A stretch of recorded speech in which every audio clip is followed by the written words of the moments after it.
Kaya't may mga bagay na hindi sang-ayon si presumptive Vice President Leni Robredo sa mga gustong ipatupad ni Presidential Frontrunner Rodrigo Duterte, tulad na lamang ng pagbabalik ng death penalty.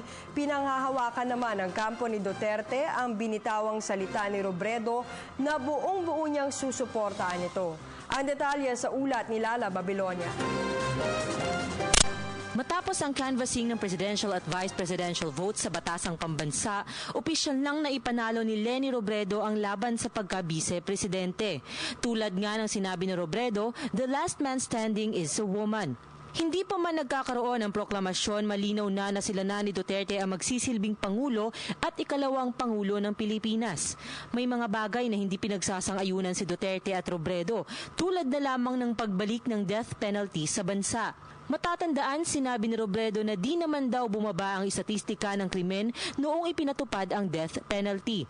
Ngunit ayon sa spokesman ni Duterte na si Attorney Salvador Panelo, kung ang death penalty ay magiging isang polisiya ni Duterte, nararapat lamang aniya na respetuhin ito.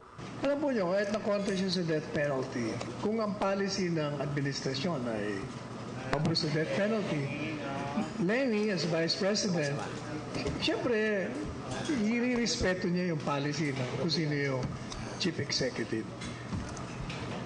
Kung yun personal niya yun. Bukod dyan, pinangahawakan nito ang mga salitang binitawan ni Robredo na buong-buo niyang susuportahan si Duterte. Dagdag ni Panelo, masaya ito sa naging pahayag ni Robredo. Aniya, magkaiba man daw ang pananaw, ikinatuwa naman niya ang pagpapahayag ni Robredo ng pagkakaisa kay Duterte. Bihira yung sabihin, sa kabilang partido siya, I will support him 100%. Diba? Magandang dating niya kaagad. And I think that augurs well for all of us. Kasi magkakaroon ka ng vice-presidenteng katandem ng isang presidente.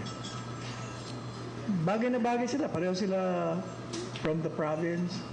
Sabi nga ni Mayor Duterte, probinsyano lang ako. Ganun din naman si Leni. Maganda.